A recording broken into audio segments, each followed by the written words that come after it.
Байцгаана та бүхэнд энэ өдрийн мэнд хүргэе. За та манай бүтэн семинарыг хүлээж авсан ч гэж магадгүй, аваагүй ч гэж магадгүй. За хэрвээ аваагүй бол би танд энэ семинарын нэг хэсгээс та бүхэнд танилцуулъя. За сувг дуурах, борлуулалтын сувгийг дуурах буюу funnel hacking гэдэг маань дотроо 3 гол нууцтай байгаа. За нэгдүгээрт нь бол юу байна гэхээр үйлчлүүлэгч болоход хамгийн их мөнгө цагаа зарсан хүн хождог. За 20 дугаар нууц нь юу байна гэхээр 24 цаг 7 өдөр ажиллах дэлхий дээр хамгийн сайн борлуулалтын ажилтныг хэрхэн олох вэ? Эзэж гомдолтгүй, цалин нэхгүй, амралт авахгүй.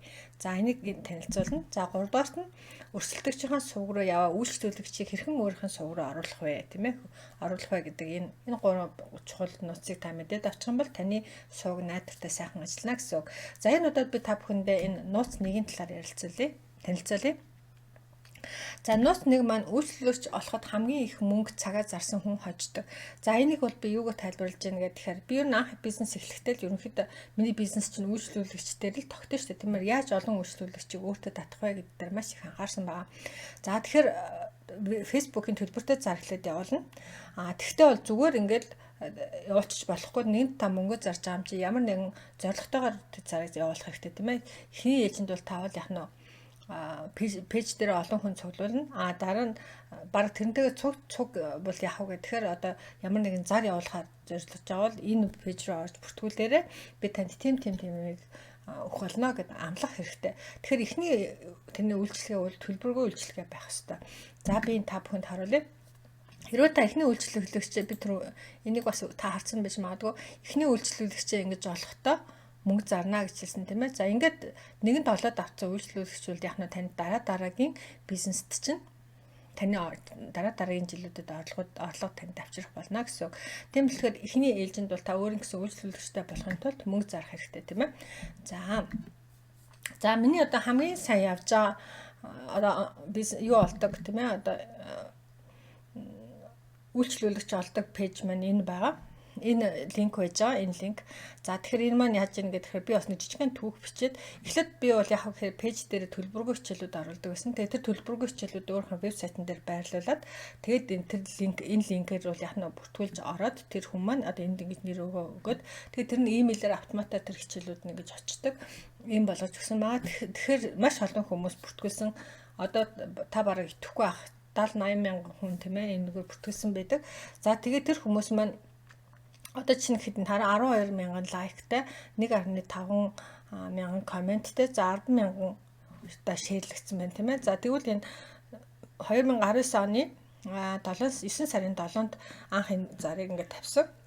За яг энэс өмнө нэг хэсэг 6 сар явсан дээр маш их цуглуулсан. Тэнгүүт нь би энэ зараа дахиад шинээр ингэж тавьд. Яг тэр үед бол нөгөө нэг яг энэ түүх орж ирсэн баа. Нэг хүн миний нөгөө Excel-ийн хичээл гэж нөгөө Facebook дээр search хийгээд тэгээд миний хичээлүүдийг олж аваад тэгээд тэрэндээ маш их баярлсан гэсэн мессеж үлдэлэнгүүт нь би тэргээр зар олгоод ингээд явуулсан байгаа. Тэгэхээр энэгээр бол маш олон үйлчлүүлэгчийг та өөртөө татаж болно. Яа тэгэхээр төлбөргүй юм дээр хүн болгонд дуртай. Одоо хүн болгонд англи ер нь энэ хэрэглээний програмууд дээр хүн ямар ч ажилд орсон тийм ээ хэрэглээний програмууд дээр ажиллах чадвартай байх хэрэгтэй. Тэгчээ ихтэй та өөрөө энэ хэрэглэгчээ бэлдэж байгаа байхгүй юу?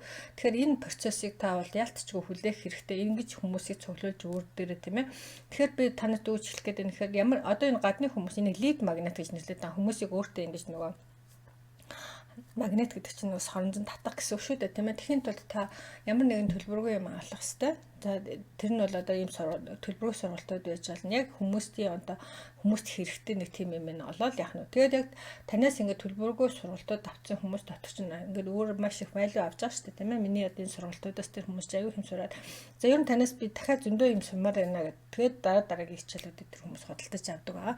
Тэгэхээр яг нь ийм төлбөргүй ямар нэг юм хийгээд тэгтээ хамгийн гол нь имэйлийн ингэж авах хэрэгтэй. Ингэж имэйлийн цуглуулж авснараа та яах вэ гэхээр маш олон их листтэй.